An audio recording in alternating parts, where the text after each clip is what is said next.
Excellent. Oh, yay. Glad. Well done for managing that. I know that it's a bit tricky. So that's really cool. Excellent. Right. So what I'll do is I'm going to get myself ready and prepared. Is there anything you want to ask me beforehand? Oh, so the main thing is when we finish, don't shut down your iPad for a while.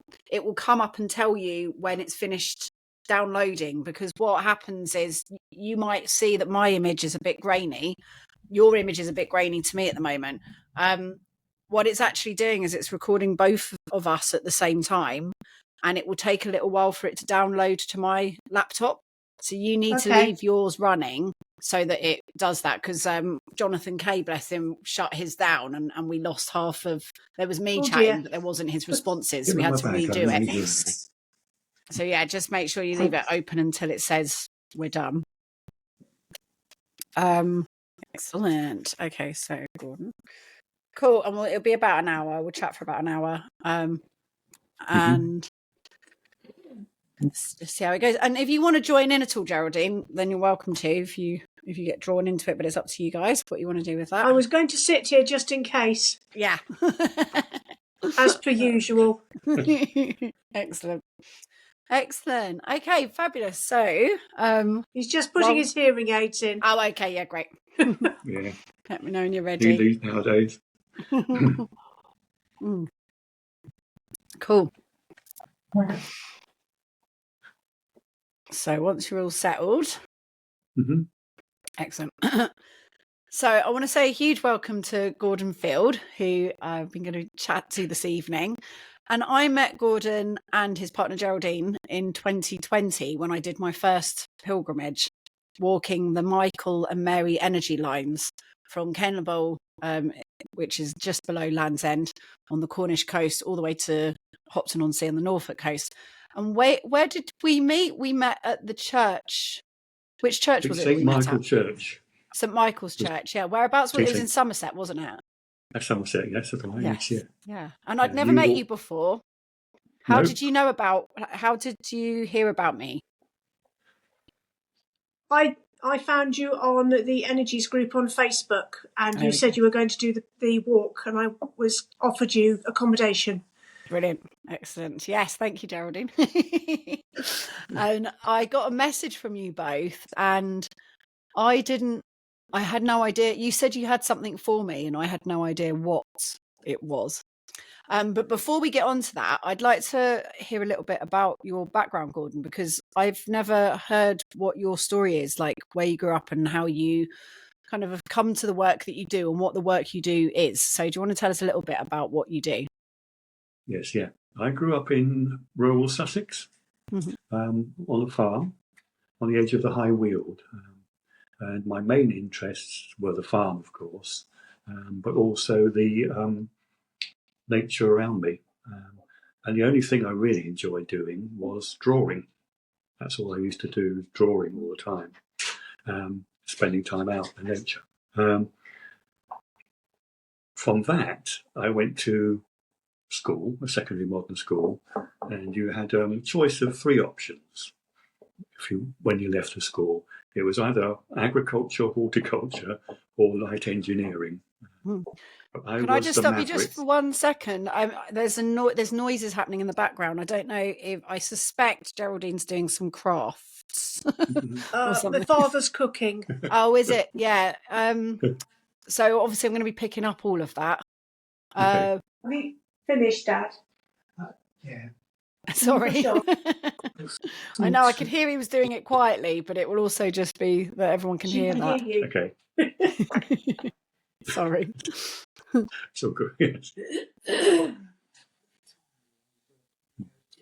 Yeah, I had visions of you making badges or something, Geraldine. Okay, he's gone. Okay, cool. Sorry.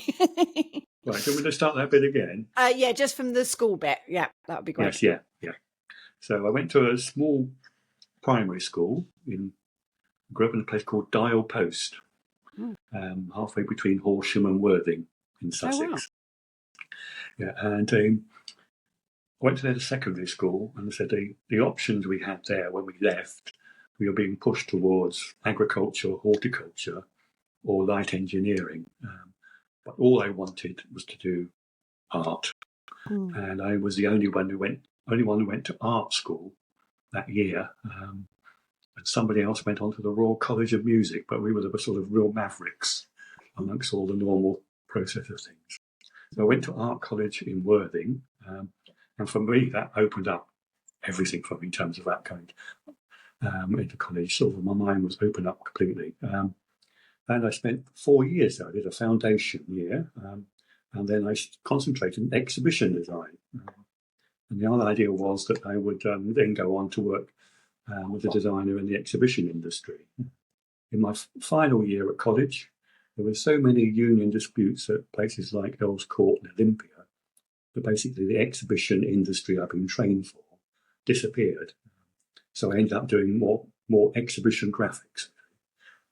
I worked for design consultants. The main one I worked for was a firm architects based in London, and they had a contract, believe it or not, with the Ministry of Defence. Wow. And so my first job was designing window displays to recruit young men to join the army. That was the process of that. Wow, that's so on you. Okay, for young men, yes, yeah.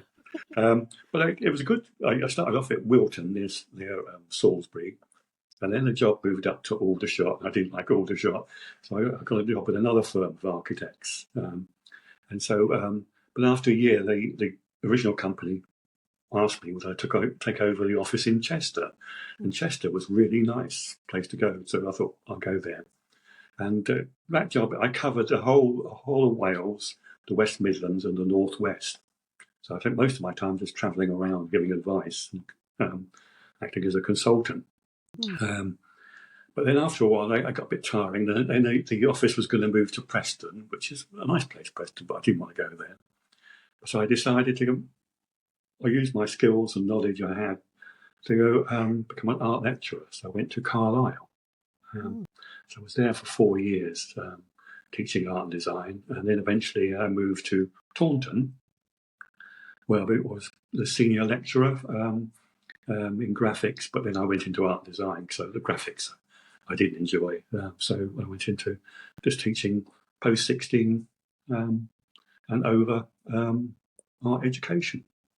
And I left there through stress, because I was fighting the system where you got people coming into the college who decided that they didn't want drawing anymore. And for an art education, that's a bit sort of wasn't for me. So I was fighting that, and they wanted to try and do exams as well. So I was signed off through stress for a whole year. My doctor said that you're never going back there again. And so that year was probably the most creative year I've ever had. I produced so much work in that time. Although I wasn't feeling brilliant, I still produced work. And then a few years later, I was working as an artist in residence in primary schools. And that was great, because when you go into a primary school, the children, their minds are so open, and I learned so much from them. But then, at the same time, I met Geraldine, my wife, and it was then, was it 2009, she booked us in to do a dowsing course with the late Hamish Miller. He's quite famous. Hamish Miller, wow. But yeah, Hamish Miller, yeah. Wow. So that was, if you want to go to a workshop, that's the one to go for. Yeah, definitely. Wow, that's amazing. In a little like a little bothy building, which we stayed in for 3 nights. And the workshop and the time there, I knew that I had dowsing abilities. I tried it in when I was on the farm, because they used to use the hazel white stick to try and find water, but I couldn't get on with that. So I started using metal rods and now wooden rods. But above where it is Trencombe Hill, which is an ancient hill fort. And so I would go up there, and there's remains of graves and other things there, and I would douse for those while we were there. But the thing that interested me was the tree. It was a holly tree on the other side of the hill fort, and that had been shaped by the winds and nibbled by all the animals. So incredibly shaped tree, but the energy of that tree was tremendous.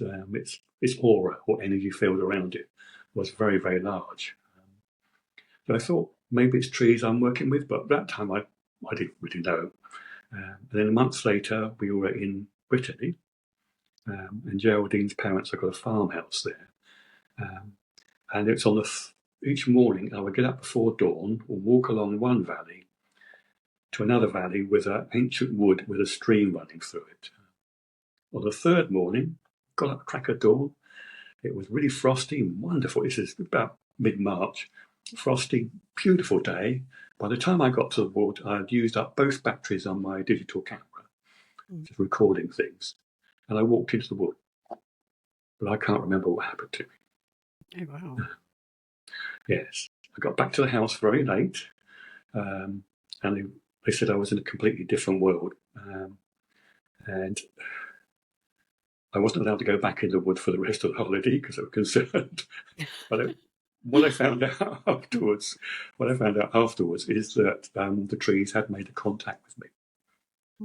And since then, I've been on this strange journey with the trees, which is as the energies of the earth grow bigger and bigger, that things are opening up. It's quite incredible. It's basically material you can't write. It's so now it's not only working with the trees, but it's also working with the water-based energies of the earth. But also now I'm finding portals where you can travel through the earth to different locations.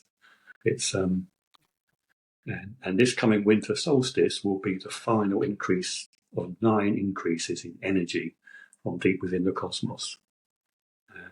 So it means that the earth will be transformed. It's already changing. The energies are getting building up and up and up.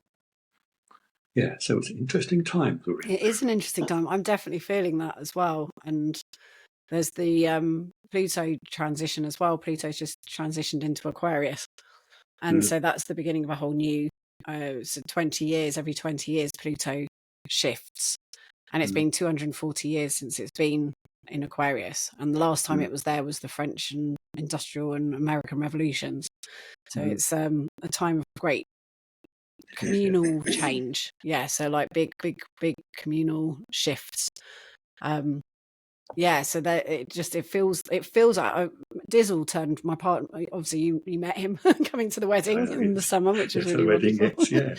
But he turned around to me the other day and he said something's changing, and he could feel it. And I said, yeah, I can feel it too. So you talk about the beacon trees. Tell us about the beacon trees, because that was the first thing that you told me about. 5 years later, after that experience in the wood, I was in the wood again, and I was standing on a bridge over the stream that runs through it, and I suddenly realised I was standing on the same energy line I found in our orchard back home in the Blackdown Hills, and it was, at that time I couldn't believe it when I found it in the orchard. That was about a year before. It said the band of energy was 3 miles wide, and I was standing on that. So I was in the ancient wood, standing on the bridge. I suddenly realised I was on the same energy line that ran through our orchard. And that line took me, when I mapped it out on the local maps, took me to a relatively small oak tree. And that oak tree had its normal energy field around it. But then I found there was a vortex of energy around the outside of the oak tree, going out to the edge of its canopy. And it went 12 heights above the tree and 12 heights below. And the height is from the top of the tree's canopy to the base of its roots. Oh, wow. And it was the next few years that energy increase became 36 heights above the tree and 36 heights below. And then I then used the term beacon trees, because this is just pure energy. If it was a physical thing, you'd have to have beacons on top of above these trees in order to stop aircraft and other things flying into it. It was so powerful. So all the way along this line, which I now call a serpent line, because it circles the Earth, there was these beacon trees, and then there was beacon wells and springs, which are also very, very powerful places. And if you spend time with a beacon tree, you will gain strength and probably knowledge as well. It'll help to strengthen each of us if we spend time with it. But in 2016, there was an increase in energy that came from the deep within the cosmos. I wasn't shown where, because human beings can't be trusted with that knowledge at the moment. But that knowledge came in, and the energy remained.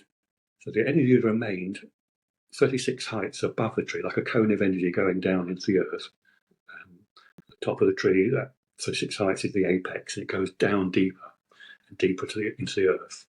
And currently, it's 3,456 heights below each of these beacon trees. And when I first started working with them, they were few and far between. Now they're appearing everywhere. And so all this energy is going deeper and deeper into the Earth. Wow. And what's your sense of what that is, and why it's increasing, and what's happening? What is it that you sense with all of that? It has happened before. It happened 2,500 years ago, and that was a time when the Buddha was sitting under his banyan tree and got enlightenment. It was also the classical period of Greek art, where art and thought were transformed, and other different groups were strengthened by that energy coming in. But that's the last one, but there are more before that, and it's really this energy comes in. It's all positive energy to help strengthen us, give us knowledge, open up creativity, but above all, to open up our consciousness. Because this nine increases is examples all around the world of different indigenous people, shamans, etc. Talking about 9 earthly worlds you have to travel through before you can go up into the heavens. Yeah, amazing. That number's come up a few times with some of the things we've talked about on this as well.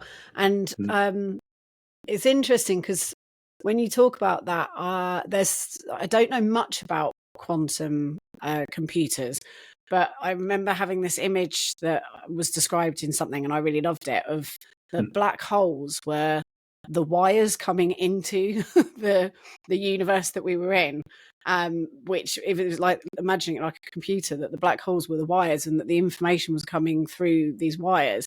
And there's something about what you're saying that is like, for that information to come down into the Earth, it kind of makes sense that it's going to come down through powerful trees like that. That makes sense to me, like that. They're kind of the Earth's aerials, so to speak.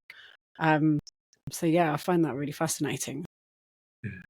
It also goes in. It's been going into the water as well below us, because it's been clear as I've been working with the trees that there's a complete energy system which is the water below us, and that is in 2016. No energy went into the water, but in 2017 it went into the water through places like the powerful beacon springs and wells and other locations. And that, until then, water had been following gravity. What happened to the water? It became vortexes of energy. So what was below the ground was above the ground in terms of a vortex, in terms of energy. And that's been increasing, as well as the increase that's been happening with the trees. And that's why a lot of people have found quite a bit of turbulence in the energies, because these are really powerful. And the trees have told me to call this the elemental web. Literally, the Earth is completely covered by this water energy system. And initially I thought it was just purely running water and moisture, but now I know it's the spirit of water. Oh, wow. So whatever we do to the surface of the Earth, it's still connecting all the way around. Yeah. And this is where like for instance, the Australian Aboriginal Dreamtime is following these water-based energy lines, and it's also a system of communication. So, in my view, if we build up our consciousness, we can use it all the time, and probably don't need much of the technology we have at the moment. Mm. Yeah, I've got a sense of that as well. That there's much that we have done and can do when we're not so outerworldly, that we're not so distracted by outerworldly things. And talk about the healing stick. So how did that whole thing occur? That was the healing sticks.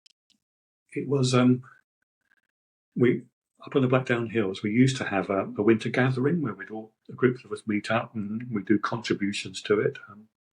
And one of the people who's now a tree guardian, she did a drumming session, shamanic drumming session. And at that time I didn't have a drum.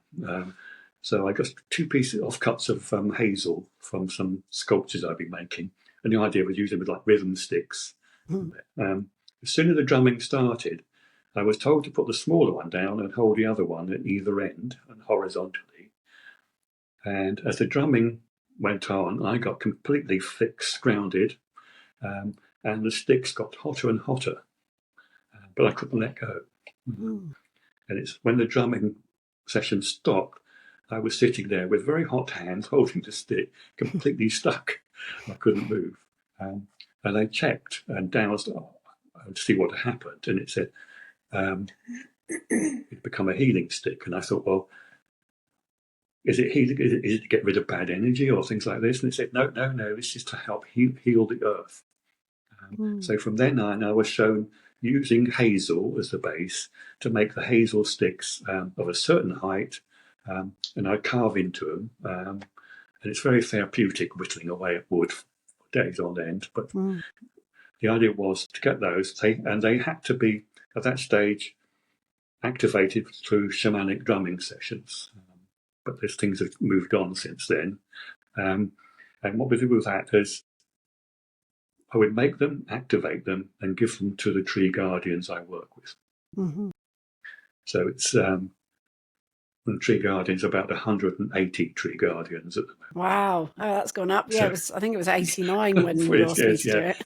And extending all the time. I keep meeting people who definitely are tree guardians. Yeah. Wow, that's so cool. And the idea with the stick is you walk through the landscape and you pick up energy from power points like a beacon tree or beacon spring, and then it transfers, but it creates like a veneer of energy running through across the earth. Oil slick. Yeah, almost like an oil slick going across, and it follows everything. But that helps to connect the energies, and that works with the water-based energies and the magnetic energies of the earth. So it helps to strengthen the earth. And so when I walked my pilgrimage, that's what you gifted me when I met you in Somerset. Because you gifted me my staff, which I called Sherwin. Journey, yeah. And you gave us your U stick. Yes, called John. John, yes. So John's in the house, yes, gathering energy with all the other sticks. Yeah, brilliant. So she's created the spirit line all across the country. Yes, so I walked with Sherwin across the land and created a spirit line with him. Yeah, so we created a spirit line, and quite a wide spirit line, so that so the Michael and Mary line, they're both 2 miles wide, but you extended that energy out from there. So you strengthen the energies of both those lines as you walk through the land. It's wonderful. So it does feel like it's kind of like an earth massage or a kind of acupuncture type thing. Yeah. And this led me on to our woodland ancestors, who were the ones who were doing this work. So they were the ones who were the main master craftsmen in wood, but also healers as well. And as more information comes out about them, they had a symbiotic relationship with the natural world. So they were the ones who went through the land, healing it locally or on long trips through the land. And it's also a society where they would spend time in the company of trees. And when they were in certain trees, they would be joined by all the creatures around them, and then they'd be joined by all the elementals, and then all the spirit beings around these trees. So some of these trees were very, very powerful portals where they got knowledge and help to help them with their work. But I love that. Yeah, so all the Celtic tree lore comes from the Terra. The Celts thought that the Terra would be part of the Celtic root, but they would keep their own separate life, so they had a double life. But when Christianity came in, they had to keep a very secret double life. So they were the people who had built the churches, cathedrals, and abbeys. And they would go to church in the morning, probably, and then in the afternoon they would go off to their beacon tree. They'd have to find another beacon tree and spend time in the company of that. So talk a little bit about what the experience is of how you communicate with the trees. Like how I know these are one of the things that's really difficult to describe because it's an inner world thing, but just a little bit of how you might describe that experience. Like how literal is it, or how does it come through? When it first started, I was told to put my hand on the tree. So I put my hand on the tree. Or when I touch the tree, my hearing goes completely. I can't hear anything. And all of a sudden, I hear the tree, and then I hear the creatures that have an interaction with the tree, and then eventually all the other noise comes in. And sometimes when I touch certain trees, I'm either very, very small or very, very large. Or in most cases, I go deep underground and have to almost sort of press a stop button to get back up again. So my whole nature of me changes in certain aspects of that. And to start off with, I was just working with asking about their well-being and also their energy levels as well. So I would check to see whether they're okay, and if there's something I could do, I would do that to help them. And then I would walk out from the trunk of the tree to find the edge of its energy field. And early on, I could do that quite easily. It wasn't too far. But now with the increase in energies, you could be walking miles or half miles away from the tree because the energy's built up in terms of that, and then, we moved into a house, which it wasn't the house we were moving to, it was the oak tree in the front garden. Because that's a beacon tree, and I know it's a portal. And now that gives me information through visions and insights. Give me information which I then follow on and check to see. But I'm always careful. I don't mention things until I've checked to see I'm on the right track. Being an artist, I think my imagination sometimes can take over, but it's quite clear that I'm always checking to see whether I'm on the right track and the information they're giving me is right. So it's slow, but it got to the stage when arranging a conference on the Blackdown Hills on the edge of an ancient wood. And I was asked to go along to see whether the wood would be happy with the conference. And they wanted to have breakout groups around fire pits in the woods. So I had to find out whether they were happy with that. And the tree were happy with that. The trees were quite company, very nice. We'll meet all these people. But while I was there, I had a sort of thing in my head. I'd ask a tree how old it is. So I went to one of these very old oaks, and it told me it was over 1,000 years old. And then I couldn't quite believe it, so I kept asking it. They must have got fed up when they keep asking the same question over. And then only later on I found that when I went to Kew Gardens, where a lot of the trees, they know exactly when they were planted.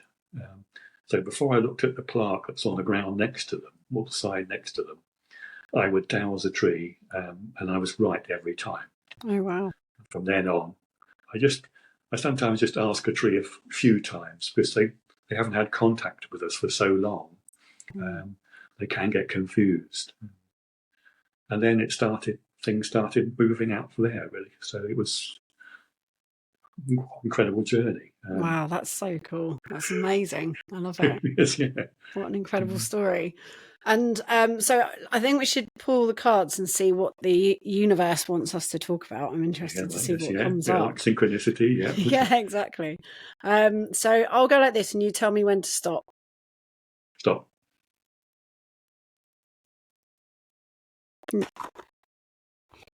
Oh, well, this is very apt. So this is the Princess of Discs, and she is gorgeous. I love this card. This is probably my favourite card from the deck, and for me, I think she looks a lot like Ellen. And I don't know how much you know about the Ellen line on the spine of Albion, but Ellen is the goddess of the ways, and she, you know, she's the one that create the paths that the animals create through the forest, and then humans will follow on the hunt, and they'll follow her. Yes, yeah. And she's just, look at her with all her, I mean, she looks like a guardian, you know, a tree guardian. She does, with her yeah. healing stick. What does the that? Interesting is, yeah, what does that bring up disc. for you? And the disc, Yeah. yes, at Earth. Yeah. It's got the yin and yang in the middle of it as well, so it's the yin yang symbol in the middle. But it's very much like the portal I went through recently. Wow, what happens when you go through a portal? Tell me about that. Yeah, it's because I've been doing lots of energy mapping. One of the guardians has got a landscaping and rewilding company. So I've been doing work for some of her clients. And most of the clients want to do the very best for their land. So I can work out where the energy lines go on their land, find where the powerful trees and springs and wells are, to help them with, most cases, trying to keep the gardens going, etc., or build or make ponds or lakes on the land. But she also puts me in touch with other people, and I've now got my inbox is full of all these people wanting different jobs now. And one of these was a couple who've got basically a field south of Bruton in Somerset, and what they wanted to do was build a house there, but they wanted to do the best for the rest of the land. So I visited them, and I do an initial map before I go there. But when I got there, I found there was a lot more going on, a lot more powerful beacon trees. So it's like some form of processional route or some form of containment for something with all these trees. And then I went back home, did the second map, and that revealed much more, including a portal. So some of these beacon trees, springs and wells are portals in their own rights. So you can, you know, I'm travelling through these ones into the cosmos with the one in my front garden, for example. But this one was a standalone portal. And one of the other guys I work with, Roberta, she's a very powerful shaman, is the only way of describing her. She's a feng shui master, and her knowledge is out of this world. She's able to go through these portals and find out where they go to. Oh, wow. This one went to a volcano, it's a mountain, but it's also an active volcano in southern Peru. And in the other direction, it went to the sun and 12 stars. Oh. So it was quite a powerful place. So the custodians of this land, we had a ceremony there with a fire pit over where the portal is to represent the volcano mountain. And we had cacao, and we also had copal oil on the forehead. And I was sort of sitting there, and they were playing some music as well. And all of a sudden, I was off on a journey. And it was a bit like Star Trek when they go to warp drive, you know, and I think I was shooting by. Yes, so yeah. So it was literally, I'm going down a wormhole. And I found myself above the molten lava inside a volcano. But there was no heat at all. It was just, I actually just saw that point in terms of that. And it's coming quite clear to me that also this mountain is a sacred site. So these other portals go to Aboriginal sites in Africa, Australia. Australia, North American sites, which were the Native Americans used to go to, and Japan as well. So opening up all over the place. And every time I do a map now, there's more portals. And one I've just done recently, there was only one portal on the map. We visited it, and there's another 4 just in their garden. So the whole thing is opening up in terms of that. And my theory is, in the past, our ancestors were communicating through these portals. Right. So that's where all that knowledge was transferred through. Yeah, this collective consciousness thing. More work needs to be done on that, but that's what I think is. Yeah. But also the connections to the heavens as well. So in a way that we won't, if we open up our consciousness, we won't need to have a spaceship and Elon Musk set a spaceship to get somewhere. Yeah. We'll be able to do it by just staying where we are and travelling through that. There's already the Cody Indians of Colombia do that. Already they travel to different worlds beyond us. Yes. Yeah. It's something that I've heard on more than one occasion from different places of how more Indigenous communities are able to communicate with each other without speaking, and that it's much more part of their everyday existence, that you know, like the tribe will all suddenly stop and they'll just start setting up camp, and there was no discussion about it. They'll just know that that's where they're doing it, and it's partly somehow they just know with each other, but also it's the land, like they're all listening to the land, and so the land says this is the right place for you to stop, and this is the place where you'll get nourishment and water, and well, it's that understanding. And it's interesting. I talked earlier on about the terror meeting around a tree with all the creatures and the elementals and spirit beings, and there was no sound there at all. No one was talking. It was all done through the third eye. So a telepathic connection through that. So there was total quiet while they were busy doing it, apart from, say, the leaves in the tree. That's all. So we were able to do that, and we will be able to do that if we concentrate on it. Yes, amazing. It's something that I would like to do the next pilgrimage, because I'm planning on walking another pilgrimage next year. And I would like to develop the practice while we're walking of not discussing the admin, because it's exhausting and it takes up a lot of time. I want to still be able to honour people feeling heard and having spaces to be in circle and to talk, but to try and practice like just knowing when to stop, or if someone stops because they need to go to the toilet or something, that we all just stop, you know, and that we don't talk about it or say, oh, quick, oh, guys, you know, just being sensitive to each other and learning to do that, just to practice that part of us that I think did exist and we've forgotten, and how to like develop that in ourselves. I think something we all need to work on that. We don't. I think that'll be a good starting point. Because you can feel it's wrong when you do it. There's something about the shouting ahead or shouting back to people and saying, oh, we're stopping, or there's a thing going on. Like something about it feels clunky, you know, and it's jarring.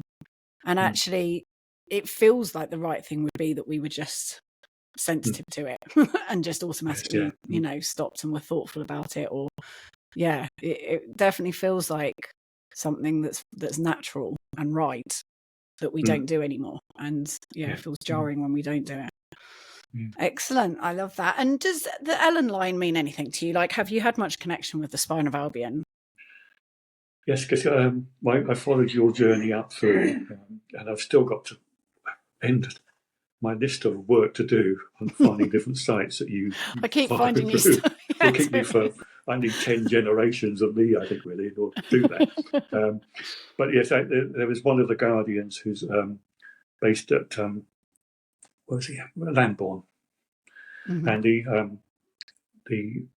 both the lines go through his property, and it's interesting because he's an ex racehorse trainer, but given it all up because he doesn't like the horse industry, you know, racing industry altogether. But he was he's actually got both the two lines. Well, one of the lines goes through his house where there was a beacon tree crossing with other lines, But it was quite interesting how powerful it was through there, and their connections running through. So I've been following. It's been coming up with other people in terms of the work I'm doing. So it's like all those things. It's all interconnected, and it opens up more information.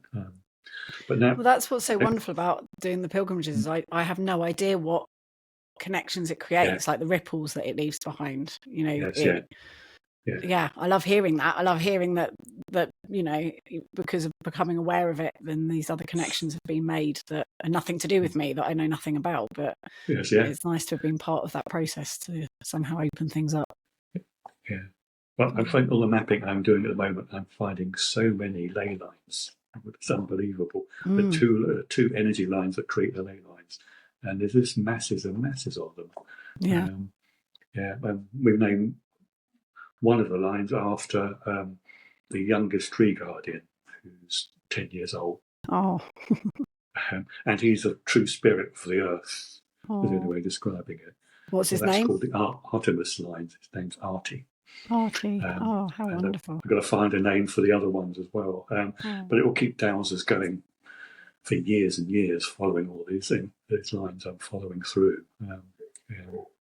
So it's quite incredible. The whole country is literally well, it's such a sacred land, isn't it? I was talking about, because I was showing Dizzle photos of Kingley Vale the other day, and am I right in thinking that the UK was very much yew tree based I think quite a lot of our forest was yew at one point.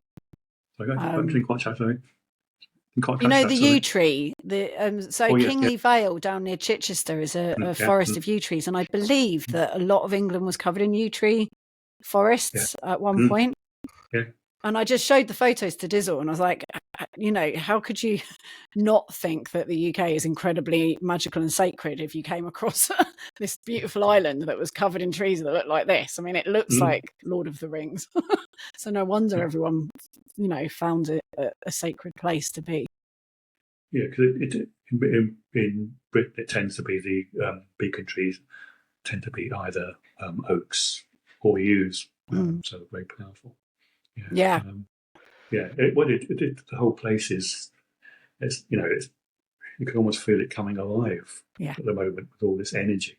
And all these things that have been forgotten or hidden for so long are suddenly being revealed, which is quite incredible.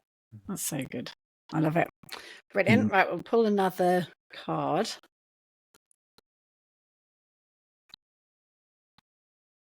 So you tell me when to stop. There. Yeah. There. This is another lovely card. So this is the Queen of Cups, and this is very much the inner world. So let me get that into focus. There's a person looking into a pool of water. So it's kind of the inner imaginative world. And actually the question I was asking you, it's a bit like what I've already asked you. Let me just see what this is on there. Yes, there's a stork on there, and a woman who you can't really see. You can just sort of see her leg and her skirt, but she's holding a bowl. And it's all the ripples. It's all these waves and ripples. So it's the water. Yeah. And what is it that you think's going on? What is this? The water and the energy in this inner world thing. What is happening, and why is it waking up now? Like, what's triggering the land to wake up now? Yeah, I think it's certainly with the water, in terms of that has become, it's like being completely activated. It's become more powerful, but also the energy that's going down below the tree is going deeper into the earth, and that's sort of going to bring up more energy. At the moment, I won't really know what the answer is until the afternoon of the winter solstice. That's when I'll start getting the information. What I believe will happen is that the energies of the water will double again, get even more powerful, and the height below the tree will also double as well. So it's going closer and closer to the centre of the earth. But a lot of people believe that the centre of the Earth is not the molten lava that we're used to. It's actually almost a different realm altogether. Mm. So we won't really know until probably into next year what's really happening with these energies. But I think it's going to sort of just energise everything around us, and we're going to have to adjust to these energies. We're already starting to do that, but this will be very, very powerful. But also, I think what is even more powerful this time because what's happening, certainly within the heavens, all these changes happening with the energies there. I think this is a real time when we've got to really work with the Earth and strengthen it. Yeah. And also the whole idea of the 9 earthly worlds. To become a priest with the Kogi Indians, you have to spend about 7 years in isolation, mainly in darkness, because that is you're travelling through the 9 or 7 of the earthly worlds in order to be able to go beyond that. So you can understand the world itself, and then you can travel beyond the world itself, the Earth. So their knowledge is incredible. It's interesting because I've been talking about the number 789. So the Fool, there's 7 stages to the Fool, which is the technique that I've worked and have trained in is with Fooling with Jonathan Kay. And that's about the 7 being the sacred number. And then I've been working a lot with the Venus cycle recently, and she hooks up with the moon 7 or 8 times in her journey to go back into the sun. So the whole becoming evening and morning star. Venus is reflected in this journey, which then was the story of Inanna, the goddess Inanna. She goes through the 7 gates of hell and loses her power items as she goes, but she gets stripped down to nothing and then dies in the underworld. And then her champions, like her supporters and the people who cared about her, nourish her and feed her and bring her back to life, and they give her each of the garments back as she then comes back through the 7 veils and then returns to the world renewed.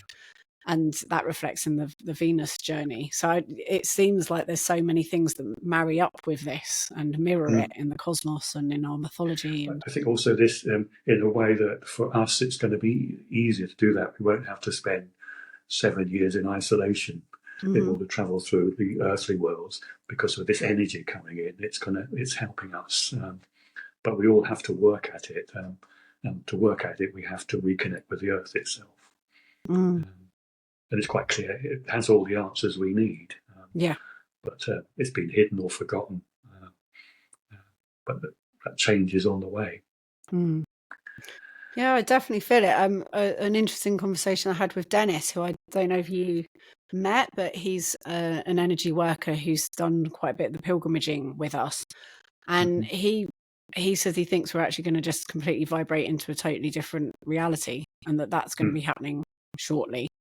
And that's based on some Indian mythology that he was referring to, that he said we were about to enter into as well. So it feels like there are lots of different myths and stories and things that are all about us vibrating into some other place. And that this is the time that it's going to happen. Yeah. Well, I've actually known in case of working with trees, there's occasions where time and space have changed. I've been on journeys where I had to travel on my own in terms of that, to spend time with them. The example, the first time I went to Wisman's Wood, I was going to go with Geraldine, but Geraldine, the leg was playing up, so decided not to come.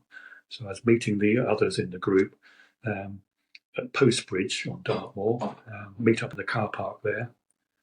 I got to the car park plenty of time. I waited and waited, they never turned up. I went to Two Bridges, which is the nearest spot to Wisman's Wood. I couldn't get into the quarry or the hotel across the road to park the car, so I found a lay-by on the other side of the village. It was a really hot day, and I walked up to the wood, and I was told to go round the western side and found a point to go in, and it took me to this tree. as soon as I walked into the wood, it was lovely and cool. There was lots of other people in the wood. I couldn't hear them. All I could hear were the birds and the breeze in the leaves of the tree. When I left the wood, I checked to see whether the others were there, and it said no. And I kept saying they weren't coming. I then went back down to towards the car, and the hotel had cream teas. And I thought, I'll have a cream tea. And I doused for that. No, go and sit in the car, rest, and go back home. That was the instructions I got. They were in the car park at the same time as I was in the car park. I never saw them. They never saw me. We later found out our cars were parked in exactly the same parking place. Oh, wow. When I left the wood and asked whether they were there at the bottom of the wood. If I'd gone to have a cream tea, I would have met them. And I wasn't supposed to meet anybody. I had to do the journey on my own.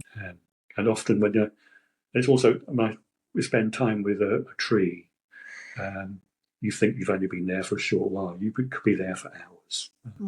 So time is sort of in stasis almost, really. So it's a very, very powerful thing. And it's all these other different realms, I think. And talking to other guardians, they can travel to these other realms. And that's what I think will be opened up to us.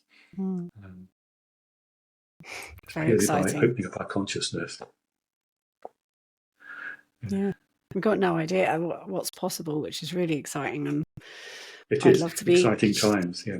Transported via trees. That would be amazing. Right, let's do the last one.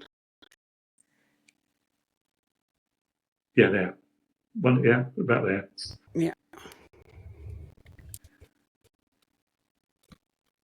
So this one is a tree, and it's prudence. So it's the 8. The 8 of discs, and it's these beautiful kind of windmilly type flowers that are spinning with a twisting, spinning tree coming up, and it's got the symbol of the sun at the top. And you can see it's going down into the earth, and it's prudence.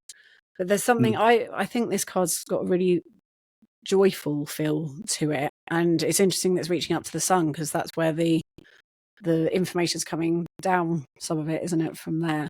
Yes, yes. So what does that feel like to you? So what was the title on that one? Prudence. And it's the 8 of discs, yeah.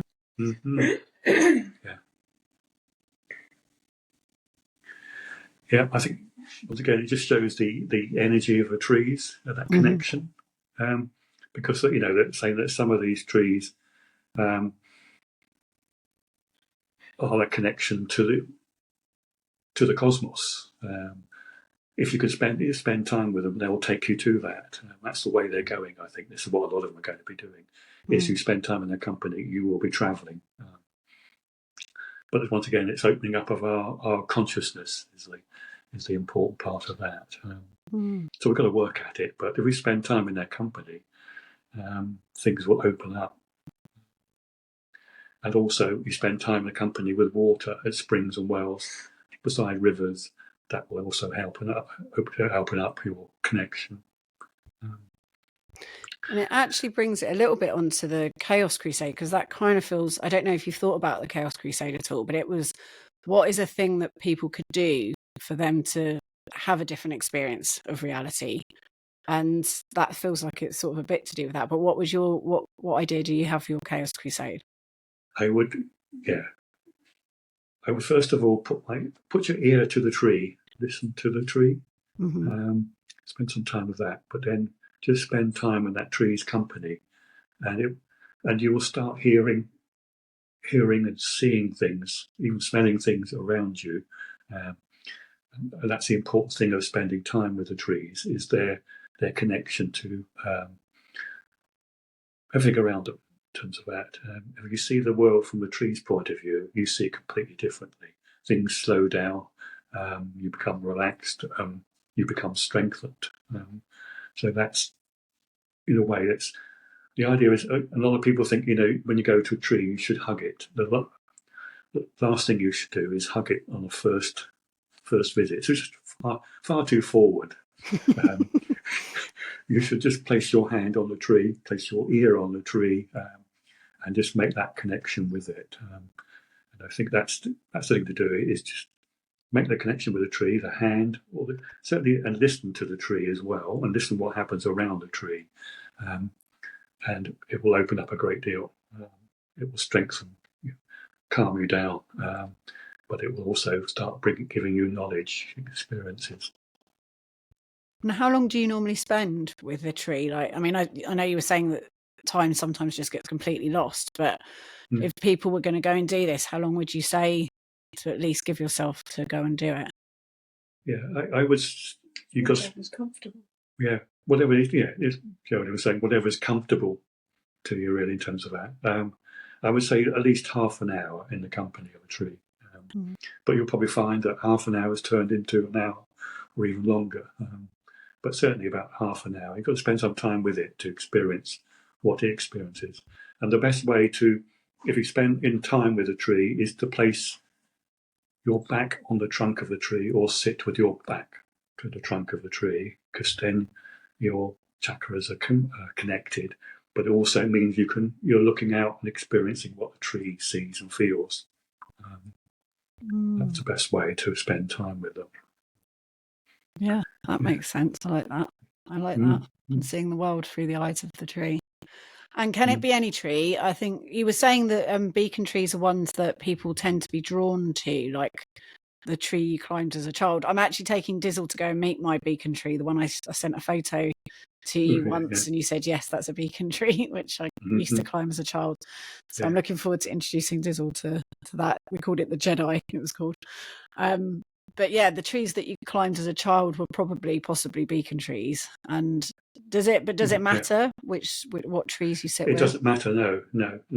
And the interesting thing about now with the elemental web, because the energy lines cross below all of the trees. The very large one, but even the smaller ones, all interconnect.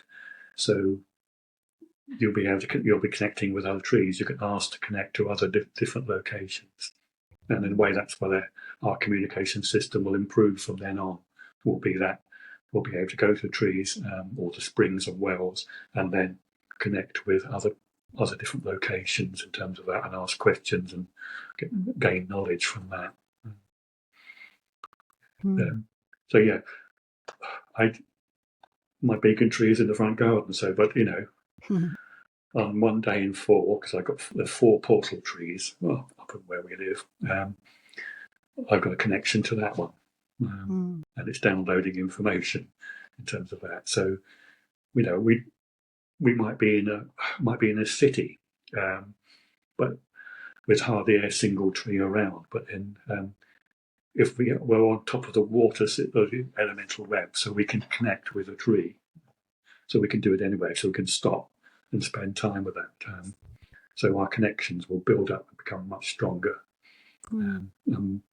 We'll be able to sort of slow ourselves down by just spending time in a location with a tree, or in another location, but asking to be connected to that. Yeah, I love it. And something that Geraldine taught me to do on the pilgrimage, which I really loved, is that she had a pocket full of marbles, and whenever she walked past a river or any kind of body of water, she would throw the marble in as a blessing. And I started doing it with smooth stones, when you're drawn to these lovely round smooth stones as you walk along. So I started filling my pockets up with smooth stones and throwing them into the water with blessings. And it's just a nice thing to do. It was really nice on the pilgrimages to stop and acknowledge the water and to connect with the water each time, and to put this blessing into the water and know that was then reaching out across the land. That water was permeating out into the land. Yes, some of the guardians have been carrying out water pilgrimages, and the energies of those rivers have increased quite dramatically in terms of that, by just spending time walking across. And each time they come to a bridge, they make an offering into the water, and that is transforming the waterway systems in the country. It's just a beautiful thing to deepen one's relationship with the land. That's been the thing that I've been so passionate about in the last 4 years, is that realizing the two-way sentient relationship that occurs when you open yourself up to it, and that this can just keep deepening, and that we all have our own ways of doing it, that there isn't one way, that the earth is working with us all in different ways, but it is doing it. It definitely is. It's definitely doing it. No way is wrong, but the message I get from the trees is that our only way forward is to reconnect with the land itself. Exactly. That's the only way forward for all of us, really. And if we do that, it will open up knowledge and skills and our consciousness. I love that. Well, that's a beautiful place to end. Thank you. I really appreciate that. It was wonderful. Thank you so much. It's okay. I enjoyed it. Good seeing you. It's really good to see you too. And they're beautiful cards. It's always perfect. They're always perfect cards. So I'll send a picture. But yeah, look at you've got the forest and the water and the tree. Yes, It's absolutely spot on. Beautiful. I'm glad we ended with a tree. Yeah, absolutely. It's a gorgeous tree. Synchronicity in the whole system, isn't it? That's wonderful. Yeah, always. Right. Yeah. That's wonderful. Oh, thank you so much. It's lovely to see you, and it'd be nice to see you too, Geraldine. Hi. Yeah, you too. Bye. Lots of love, my darlings. Thank you so much, and I'll let you know when it's coming out. Hiya. I'll send you a message and let you know it's coming out. It'd be great if you're able to send me a photo of you. And in fact, I did the form. Yeah. Oh, you've done the form. Brilliant. Okay, great. Yeah, that's brilliant. Perfect. Thank you so much for doing that. Awesome. Oh, thank you, my lovelies. Huge love to you both. And so we're doing the Michael and Mary line again next year. So I'll oh, brilliant. Yeah, I'll give you a shout and we'll hook up again. That'd be brilliant. Wonderful. Excellent. Well, have a wonderful solstice and let's see what happens. Yes, see what happens. Yeah, exciting. It's exciting. All right, lots of love, my darlings. I'll speak to you soon. Take care. Okay, bye. Bye. Bye.